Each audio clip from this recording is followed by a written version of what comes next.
Halo pecinta catur, selamat datang kembali di channel Master Club. Di video ini kita akan bahas pertarungan yang sangat-sangat menegangkan, pertarungan yang sangat dramatis di mana Magnus Carlsen berhadapan dengan sang juara dunia yaitu Gukesh Domarajo pada turnamen Super United Rapid and Blitz di Kroasia kemarin. Ya, jadi kalau kemarin Gukesh mengalahkan Magnus Carlsen pada sesi catur standar, sekarang mereka mau lakukan catur blitz. Jadi poinnya akan digabung ya, nilai dari catur standar ke catur blitz. Bagaimana keseruannya? Apakah Gukesh dalam pertandingan ini akan menang? Apakah Magnus Carlsen akan menggebrak meja lagi seperti sebelum-sebelumnya? Menarik untuk kita bahas. Oke, tanpa berlama-lama lagi, langsung saja kita ke pembahasannya. Mari kita gaskan.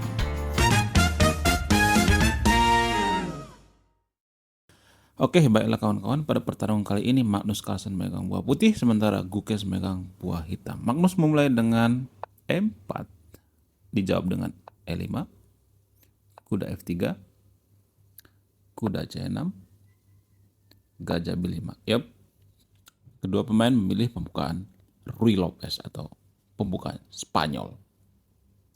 Kemudian hitam melanjutkan dengan kuda F6, Magnus D3,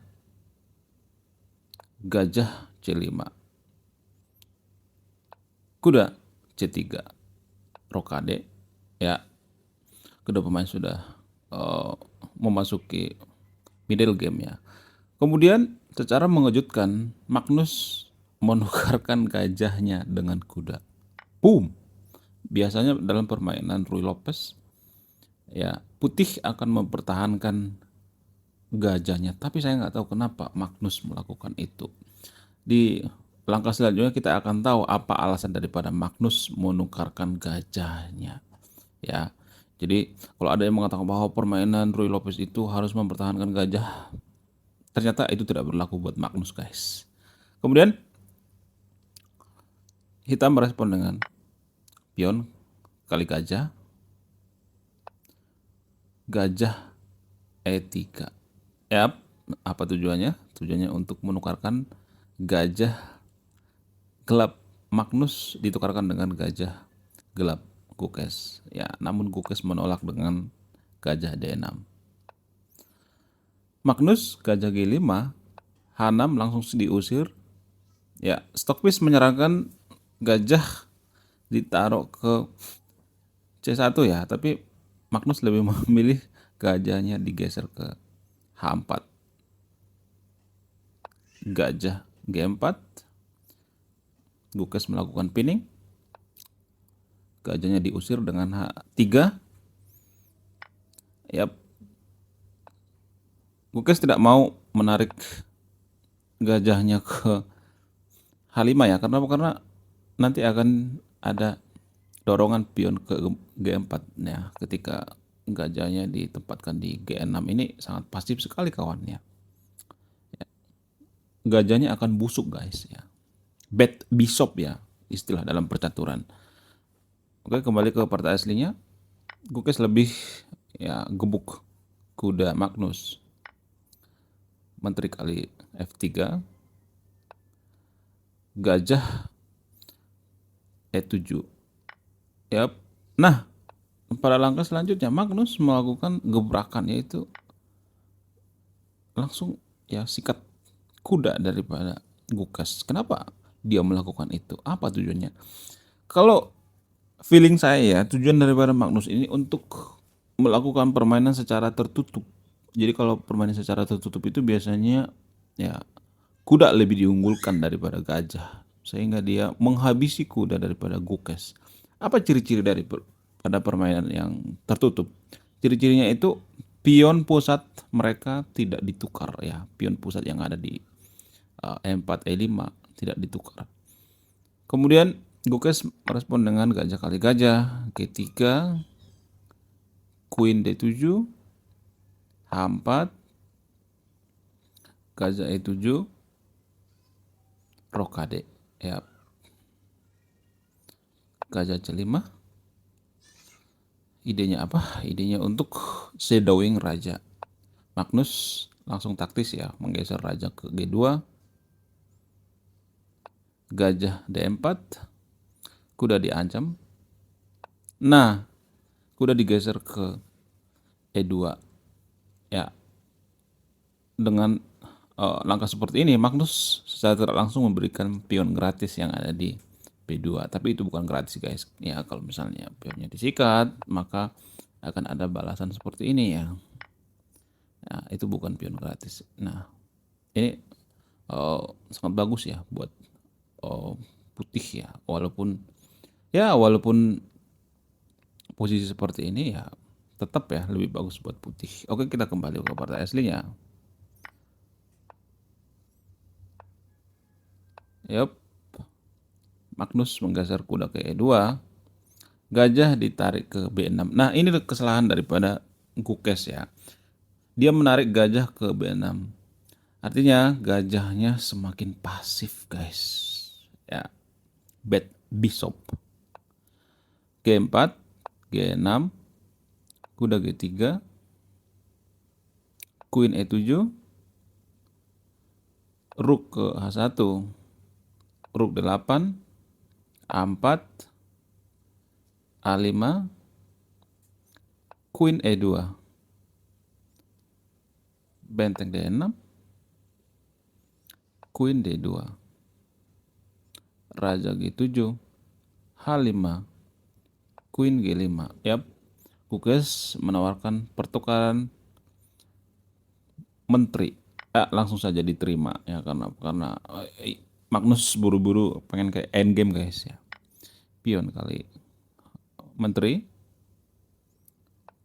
kuda F1, rook F6. Idenya apa? Idenya untuk mengancam pion yang ada di F2 ya, pion Magnus yang ada di F2. Magnus langsung taktis ya, mendorong pion ke F3. Kemudian hitam merespon dengan rook ke F4.